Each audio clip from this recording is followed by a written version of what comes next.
toutes, bonjour à tous et bienvenue à ce webinaire. Je suis Maxime Cucler, chef de produit financier chez Alta Profit. On approche de la fin d'année, c'est l'heure des bilans. Aujourd'hui, on revient sur l'année 2025 avec Generali Wealth Solutions. On vient de vivre une année assez mouvementée avec l'arrivée au pouvoir de Donald Trump et le fameux Liberation Day auquel on avait fait justement un webinaire exceptionnel. Et puis la France, depuis le début de l'année, l'instabilité politique est toujours là et chronique. Et pourtant, 2025 s'annonce plutôt comme une bonne année sur les marchés financiers. Que faut-il donc retenir de cette année? Quelles ont été les performances de vos gestions pilotées GWS? Aujourd'hui, pour répondre à ces questions et pour nous accompagner ce soir, Ibrahim Al-Khalil, responsable de la gestion sous mandat chez GWS. Bonjour Ibrahim. Bonjour Maxime. Nous avons donc une économie américaine qui tient bon, une Europe qui a plus ou moins réglé ses problèmes d'inflation et de bons résultats d'entreprise sur cette année 2025. Conclusion, les marchés américains sont en hausse de 16% et un plus petit 10% en France. Regardons ensemble cette année avant de passer aux performances de vos gestions pilotées. Comme d'habitude, n'hésitez pas à poser vos questions dans le chat et nous y répondrons en fin de webinaire. Première question, Ibrahim, que s'est-il passé depuis notre dernier point en juin? Alors c'est vrai, Maxime, tu le disais en introduction, l'année sur le plan boursier est plutôt bonne. Et ce qu'on peut voir ici, c'est un récapitulatif de l'ensemble des performances des principaux indices, actions mondiaux. Donc effectivement, on voit que le CAC 40 a progressé de 10%, l'Eurostoxx 50, l'indice européen, lui, a enregistré une hausse de plus de 15%, très belle performance cette année. On voit que le S&P 500, un des principaux indices américains, a progressé en euros de moins de 4%. Ce qui peut contraster avec les 16% que tu viens de citer, et c'est souvent une des questions que les clients nous posent. Ils ont en tête une performance supérieure à 15%, mais en euros, la performance n'est que de 4%. Et ça s'explique par la forte dévaluation du dollar que nous avons eue depuis le début de l'année, puisque le dollar a reculé face à l'euro depuis le début de l'année de 12,5%. Très concrètement, ça veut dire qu'un Européen qui a investi sur les marchés américains, en imaginant que son investissement n'est absolument pas bougé, il n'est pas pris 1% ou perdu 1%, il a déjà perdu à ce jour 12,5%. Donc, ça a impacté assez négativement et fortement les portefeuilles et les performances des investisseurs européens habitués à investir à l'échelle internationale. On va voir comment on a pu s'en protéger sur une partie de nos gestions pilotées. Mais ça reste un élément qui est assez déterminant cette année parce qu'on n'a pas pour habitude de voir des variations aussi importantes. Parallèlement à ça, on voit que les marchés émergents ont signé un très beau retour cette année après quelques années difficiles puisqu'elles affichent des performances qui sont supérieures à 13%. Donc c'est assez remarquable et il faut le signaler. Vous verrez que ça ferait partie de l'une de nos convictions pour l'année à venir. Et puis sur les marchés plutôt obligataires, on a deux indices, le Bloomberg Global Aggregate à l'échelle internationale qui lui recule de 3,7%. Ce recul est aussi dû à l'effet de change puisqu'en dollars, il est très largement positif. Et le Bloomberg Euro Aggregate, qui se contente de regarder ce qui se passe sur la zone euro exclusivement, a progressé d'un petit peu moins de 2%.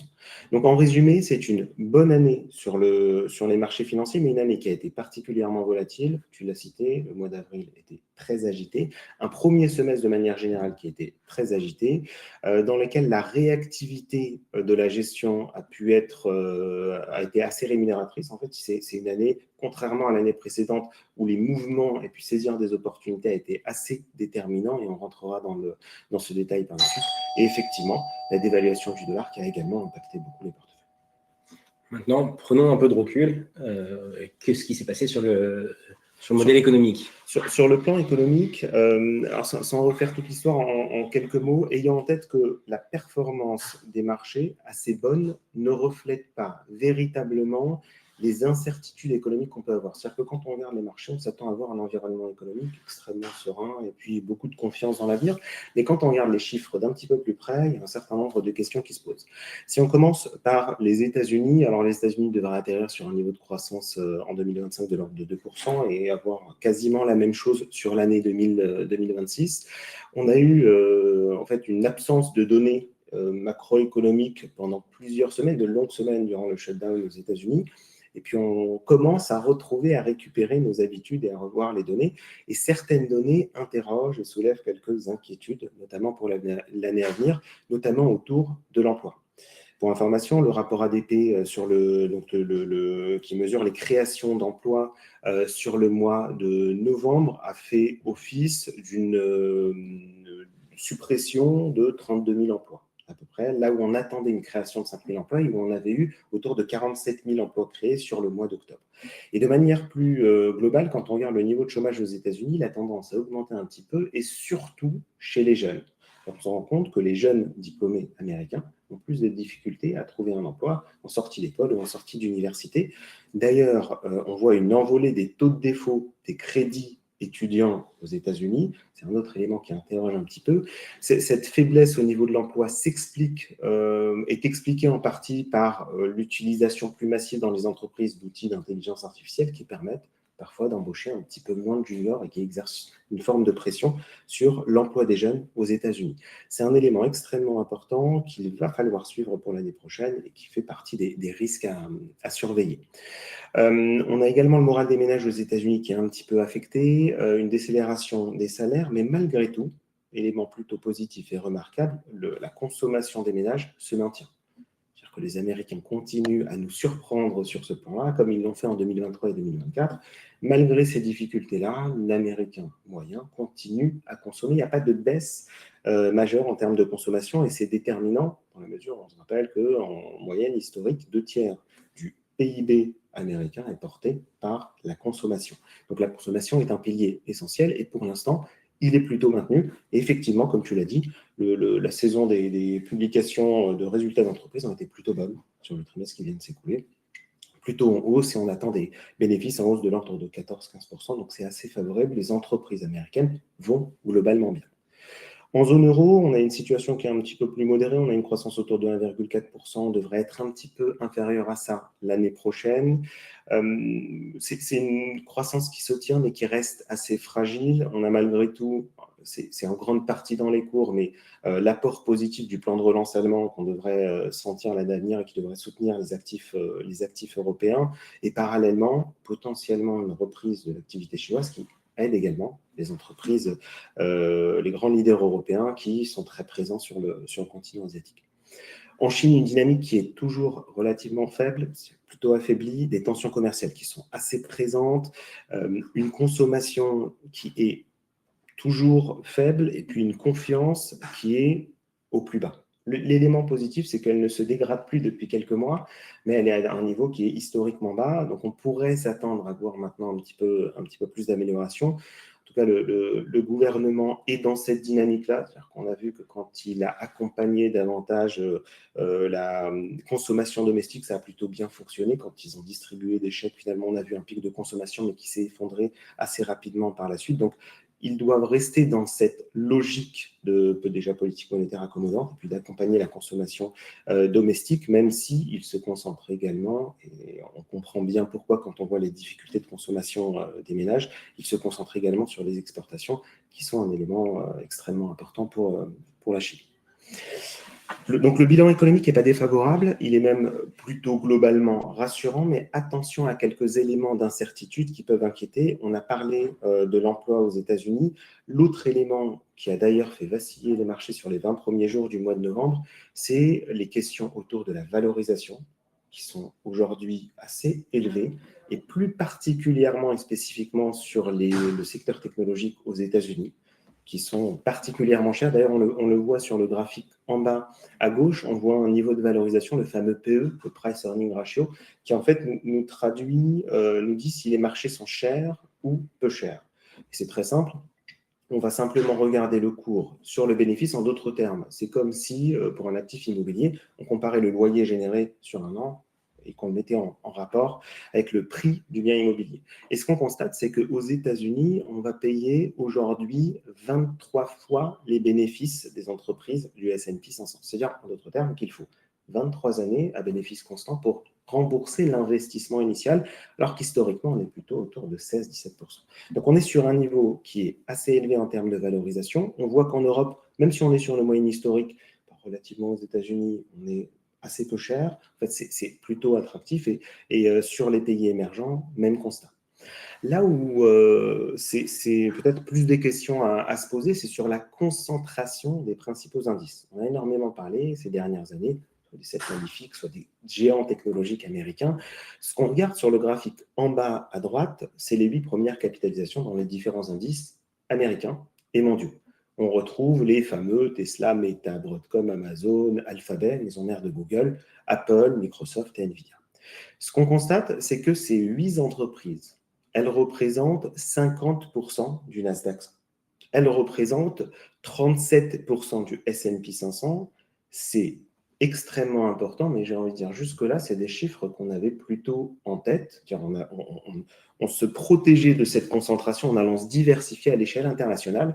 Et moi, le chiffre que je trouve le plus marquant, c'est ce que représentent ces 8 entreprises dans le MSCI World, qui est un indice global constitué de plus de 1300 entreprises, et ces 8 entreprises représentent 23% de cet indice. Donc on a 8 entreprises sur plus de 1300 qui représentent 23% de cet indice.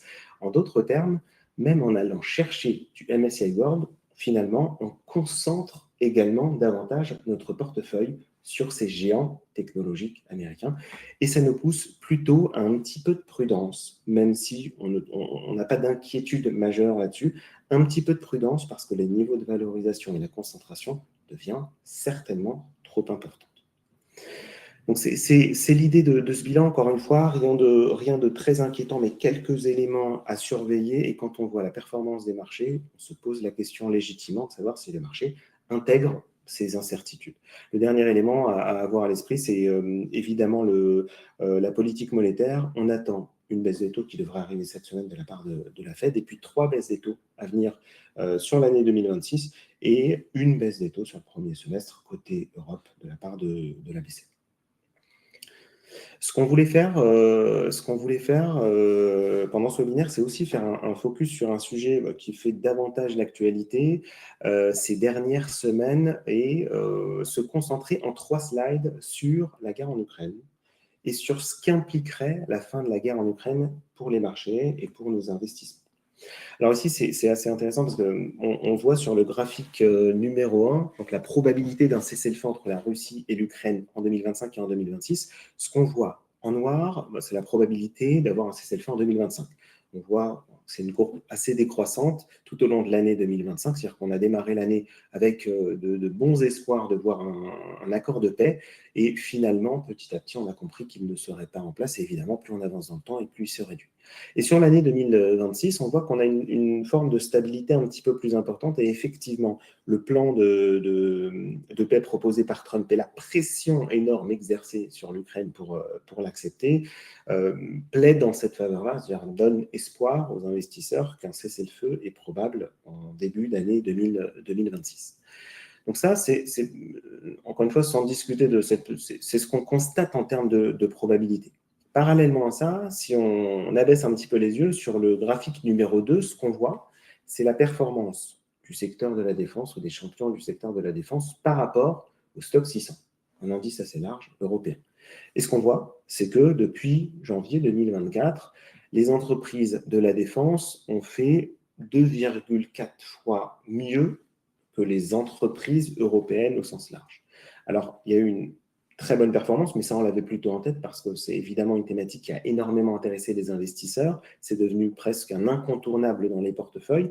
Mais ce qu'on remarque sur la dernière partie, sur ces dernières semaines, c'est-à-dire à mesure que la probabilité d'un cessez-le-feu en 2026 augmente, on a vu un recul du secteur de la défense par rapport au marché européen au sens large.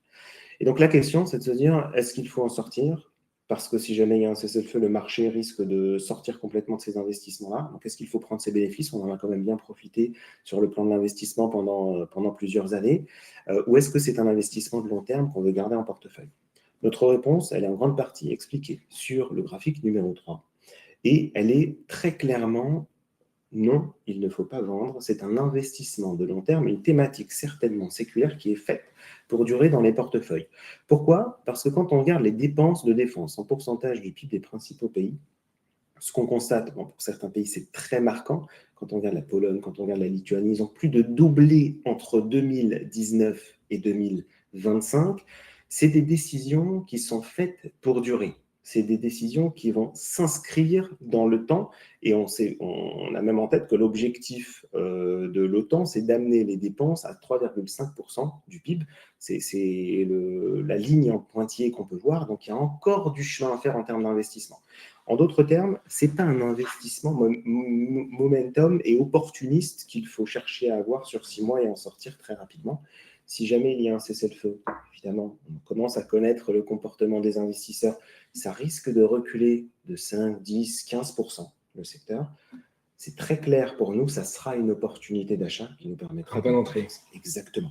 Donc on renforcera, on est présent aujourd'hui, on renforcera nos positions sur cette thématique-là qui nous semble incontournable et de long terme.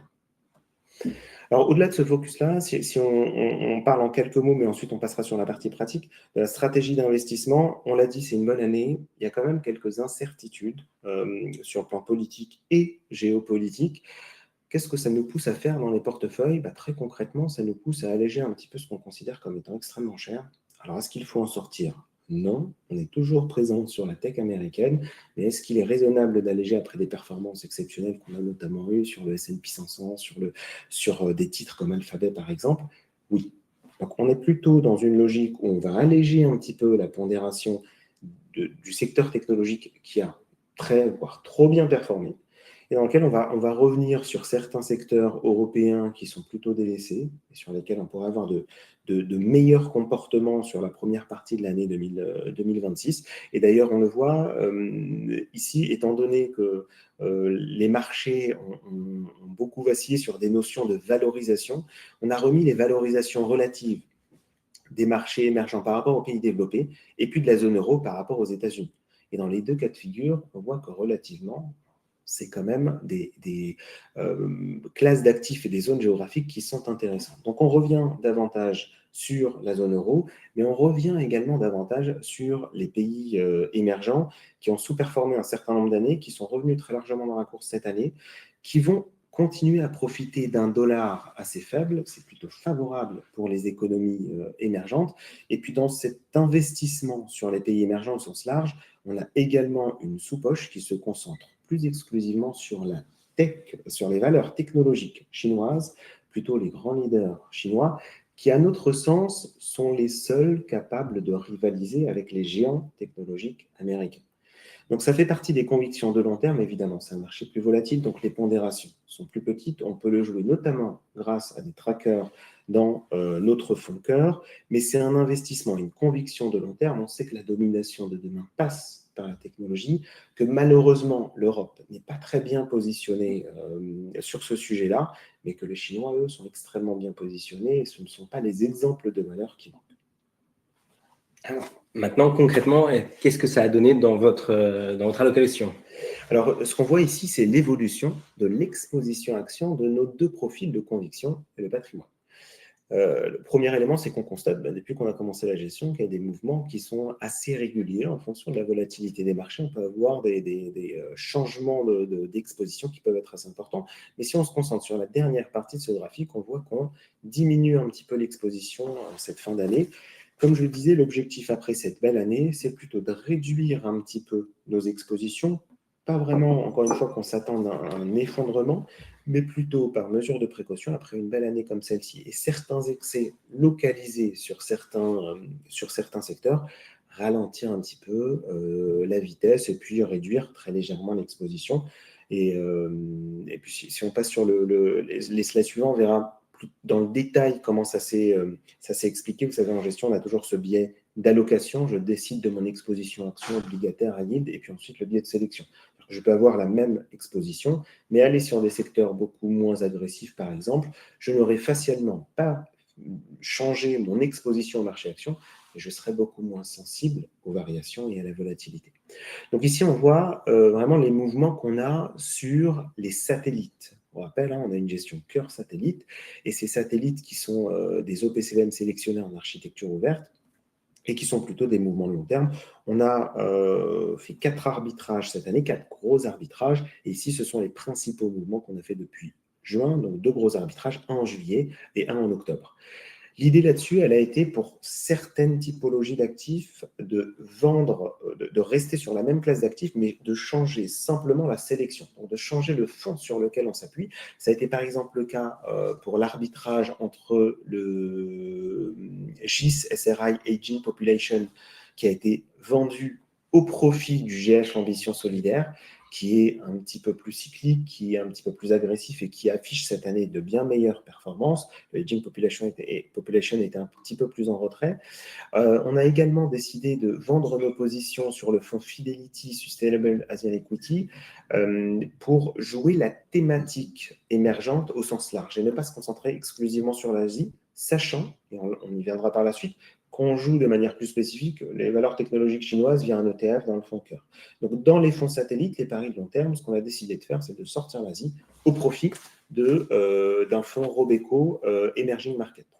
On a également allégé un fonds GIS SRI World Equity au profit du fonds Robeco Global Pays Développés, plus ou moins un équivalent avec un meilleur profil sectoriel et des performances qui sont un petit peu plus intéressantes. Et on a également décidé de mettre un petit peu plus de duration dans le portefeuille en vendant des obligations court terme, le GIS Euro Short Term Bond, au profit d'obligations un petit peu plus long terme, le GIS Eurobond qui a une duration autour de 7 et plus en accord avec ce qu'on veut avoir en portefeuille si jamais on a plus de volatilité sur les marchés. Sur le mois d'octobre, on a plutôt continué ces arbitrages-là. Donc, on a continué à renforcer le fonds Robeco international, global pays développé, et on a allégé le fonds Comgest, qui a un biais croissance un petit peu trop important et qui est plutôt en difficulté cette année. Alléger un petit peu de trésorerie pour chercher un peu plus de rendement sur les obligations d'entreprise via le fonds Schroder ISF Euro Corporate Bond. Et pour finir, comme le fonds Schroder, un nouveau dans l'allocation, le fonds Axiom Emerging Market Corporate Bond, qui, comme son nom l'indique, est un fonds qui investit sur de la dette émergente, avec quelques spécificités, parce que quand on parle de dette émergente, ça peut très vite devenir assez volatile. C'est un fonds qui va investir exclusivement sur des entreprises, et c'est souvent plus sécuritaire qu'aller directement sur de la dette souveraine, contrairement aux réflexes qu'on a dans les pays développés.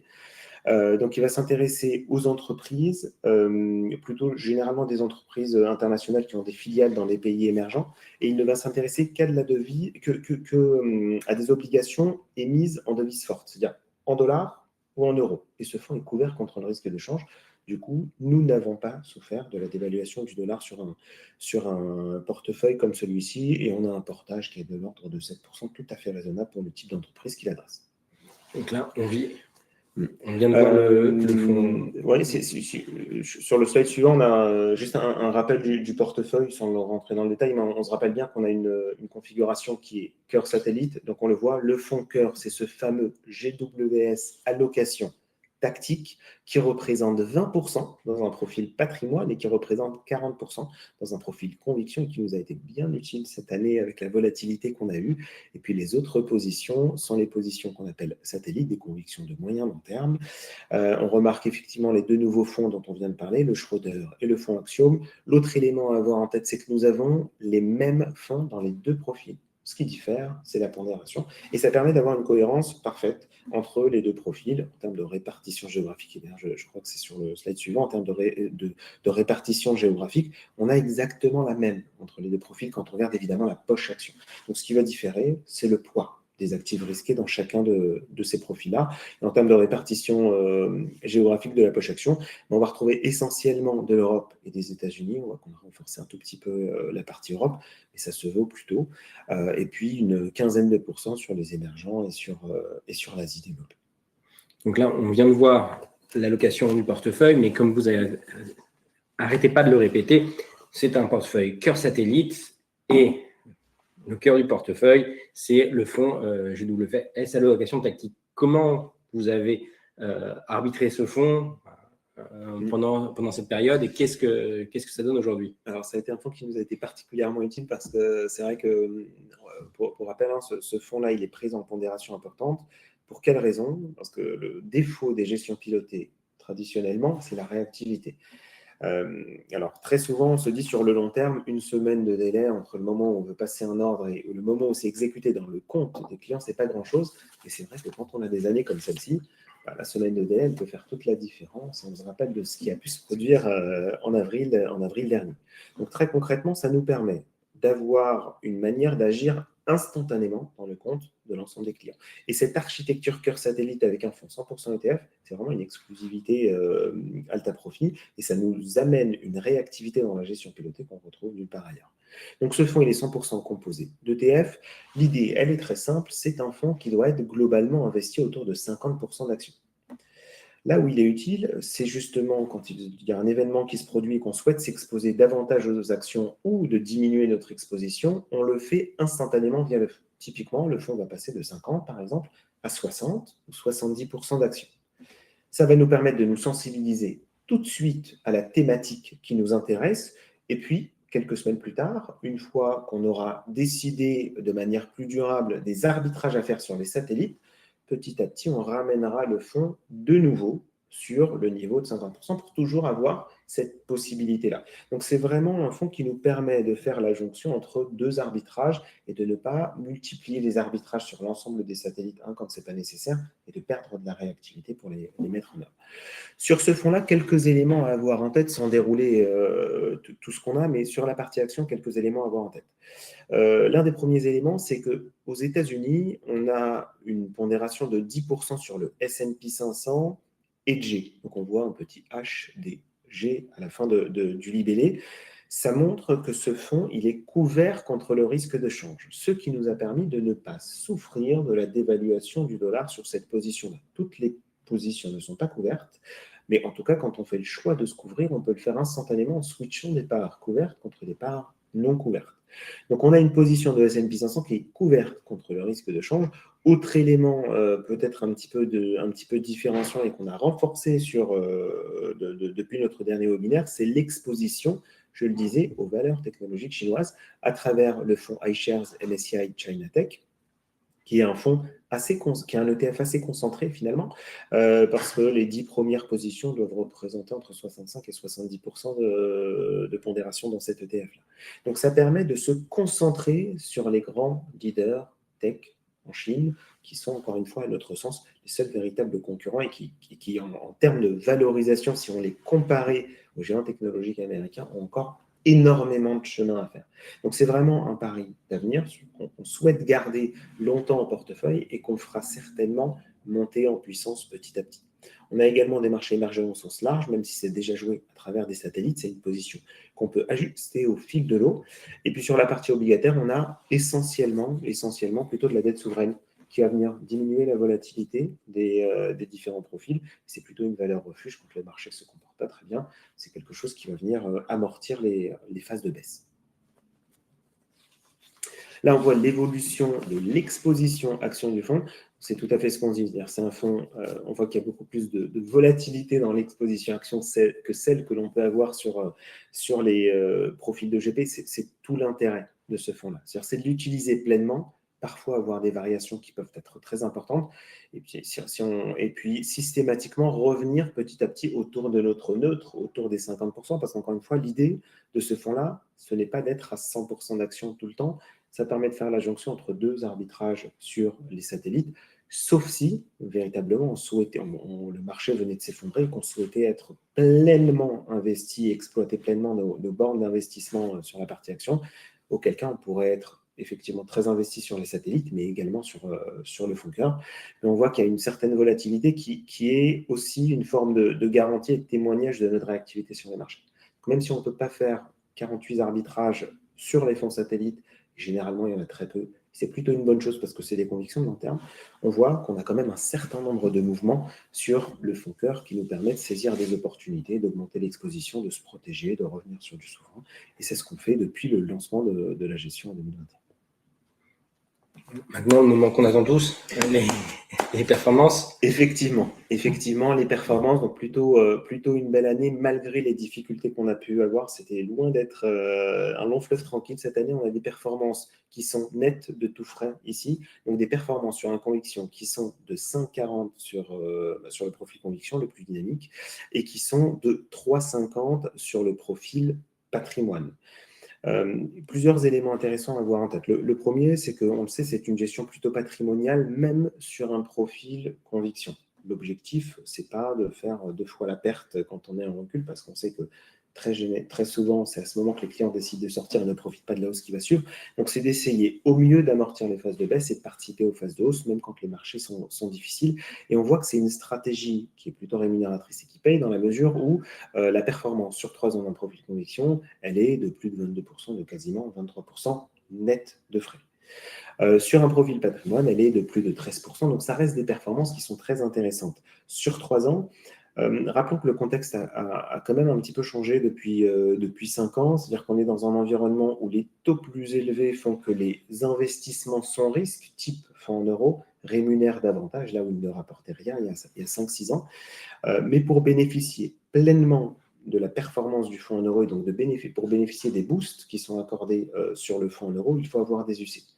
Et la gestion pilotée, c'est mine de rien très bon moyen de bénéficier des boosts sur le fonds en euros, parce que même si je m'occupe de la gestion sur la partie financière, je trouve aujourd'hui que c'est intéressant d'avoir du fonds en euros étant donné les niveaux de rémunération qu'on peut avoir.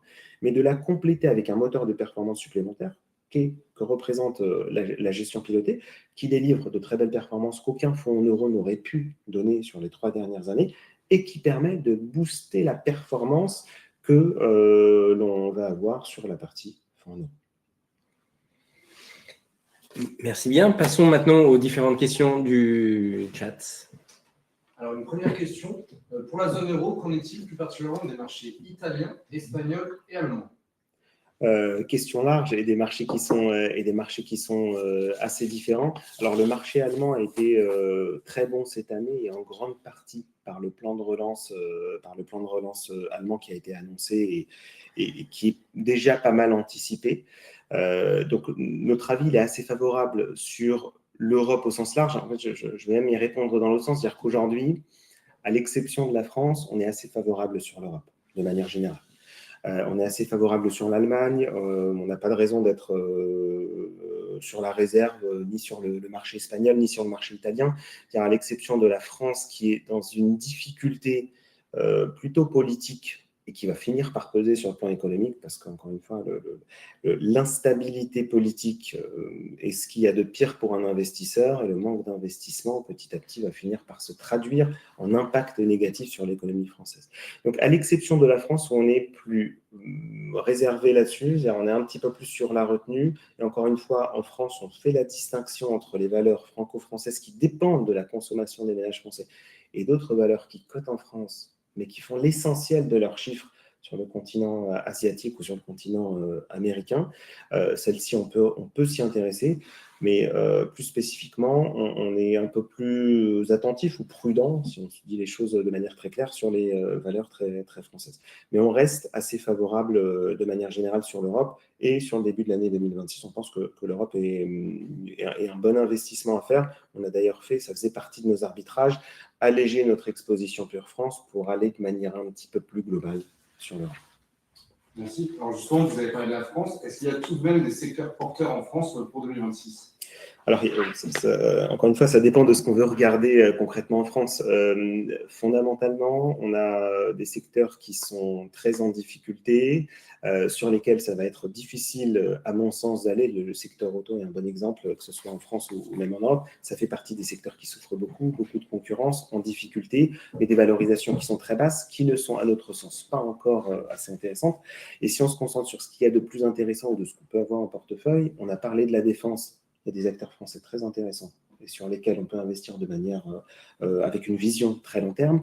Le secteur du luxe reprend quelques couleurs et ça devrait continuer et s'accélérer si on a une reprise de la consommation chinoise. Donc, ça fait partie des secteurs européens et très français qui peuvent s'extraire de ce contexte politique un peu difficile, parce que très international, et profiter d'une reprise chinoise. Le secteur bancaire est à considérer également, parce qu'avec une repentification de manière plutôt durable de la courbe des taux, les banques sont plutôt dans une bonne posture et ça génère plus de marge pour le secteur financier, le secteur bancaire de manière plus spécifique. Donc effectivement, il y a quelques secteurs qui sont intéressants. Sur le plan économique, c'est indiscutable. Ensuite, rappelons-nous de la volatilité des marchés. Si une mauvaise nouvelle politique ou si le brouhaha politique continuait d'être celui que l'on connaît, ça freinerait systématiquement les investissements.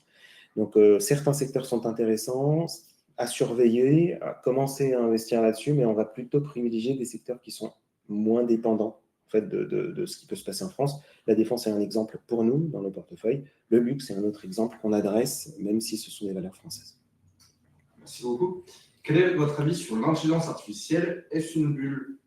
Alors, question qui revient, je ne l'ai même pas traitée directement, j'étais persuadé qu'une question arriverait là-dessus. Notre véritable réponse là-dessus, elle est de dire certainement que c'est une bulle, et alors? Concrètement, est-ce que les valorisations sont très élevées sur le secteur technologique américain pour des raisons d'IA? Oui, sans aucun doute. Est-ce qu'on a une formation de bulle, un intérêt excessif autour de certaines valeurs? Oui, sans aucun doute. Est-ce qu'on est dans la situation de la bulle Internet en 2000 où on achète des entreprises sans regarder ce qu'elles génèrent en termes de bénéfices? Non. Et là encore, attention sur l'IA, parce qu'on a plusieurs types d'investissements. Notre posture, elle consiste à dire, malgré les valorisations élevées, on reste convaincu que l'environnement d'IA de demain ne se fera pas sans les géants d'aujourd'hui. Il ne se fera pas sans les Microsoft, sans les Alphabet, maison mère de Google, sans les Amazon, etc. Même si de petits acteurs peuvent grossir, certainement ces acteurs seront rachetés à terme par les géants technologiques américains. Donc on va plutôt s'intéresser à ces géants technologiques-là, même si les niveaux de valorisation sont élevés. On peut réduire un petit peu l'exposition, mais j'insiste dessus, rester présent sur ces valeurs-là pour une raison très simple. Imaginons le pire des scénarios. La bulle IA se dégonfle complètement. En fait, il n'y a absolument pas les gains de productivité qu'on attendait. Et allons même plus loin, c'était pas véritablement aussi efficace qu'on l'imaginait, et puis les moteurs étaient un petit peu truqués, ou des humains nous répondaient sur ChatGPT au lieu d'avoir un véritable moteur d'IA intelligent. Imaginons le pire de ces scénarios, qui je pense est improbable. On serait dans une situation où vous pouvez être sûr qu'un OpenAI ou que plusieurs acteurs pure players sur l'IA pourraient disparaître dans la semaine, parce que c'est leur seule source de revenus, et les niveaux de valorisation excessifs sur lesquels ils sont achetés ne dépendent que d'une ambition future de bénéfices. Par contre, des acteurs comme Microsoft ou comme Alphabet souffriraient sans aucun doute, peut-être de 15, de 20%, mais ne disparaîtraient absolument pas, parce que l'essentiel de leurs chiffres est fait sur des segments complètement indépendants de l'IA. L'IA n'est qu'un moteur supplémentaire, et puis des perspectives plutôt alléchantes pour l'avenir. Mais il faudrait peut-être 2 trimestres pour Alphabet pour compenser tous les investissements, entre guillemets, perdus faits sur l'IA. En d'autres termes, restons concentrés sur les leaders, même si les niveaux de valorisation sont importants. Travaillons nos lignes, c'est-à-dire réduisons l'exposition et renforçons-la quand on a des épisodes de volatilité. On a vu qu'on en avait pas mal les 4-5 dernières années. Mais évitons de se concentrer sur les secteurs de niche ou sur les acteurs pure players sur l'IA, parce qu'en cas d'accident sur l'IA, on peut être sûr que ces acteurs souffriraient énormément, voire pourraient disparaître. Merci beaucoup. Peut-être une dernière question. Est-ce le bon moment pour investir dans l'or? Alors, c'est la question depuis plusieurs années aurait dû être oui, de manière systématique. Je pense que l'or est un investissement de fonds de portefeuille. Ça doit faire partie d'une allocation globale. Avoir aujourd'hui en portefeuille autour de 5% d'or, ce n'est pas un risque démesuré, ça vient décorréler de l'évolution des marchés, ça apporte une performance. C'est vrai que les performances récentes ont été exceptionnelles, donc un petit peu de réticence pour beaucoup d'investisseurs de rentrer à ces niveaux-là. Mais rappelons qu'il y a des tendances plutôt de fond, c'est-à-dire qu'on voit un certain nombre de banques centrales qui augmentent leurs réserves en or, et cette défiance vis-à-vis du dollar, et Donald Trump n'a pas aidé, favorise l'intérêt que l'on peut avoir pour l'or. Donc je pense qu'il y a, malgré la performance exceptionnelle cette année, je pense qu'il y a un intérêt de long terme, et que de toute manière, c'est une poche qui doit toujours être présente en portefeuille. Sur les contrats d'assurance vie, c'est difficile, parce qu'on ne peut pas avoir de l'or physique en direct, donc sur un compte titre, c'est idéal. On peut avoir des choses qui y ressemblent. Les minières, par exemple, c'est un moyen de répliquer la performance qu'on aurait pu avoir sur l'or. C'était moins corrélé il y a quelques années. Aujourd'hui, on retrouve une corrélation qui est plus importante. Mais avoir une poche de métaux précieux ou d'or en portefeuille, c'est tout à fait logique et cohérent, j'ai envie de vous dire, quel que soit le contexte politique, géopolitique ou économique. Merci beaucoup, Maxime.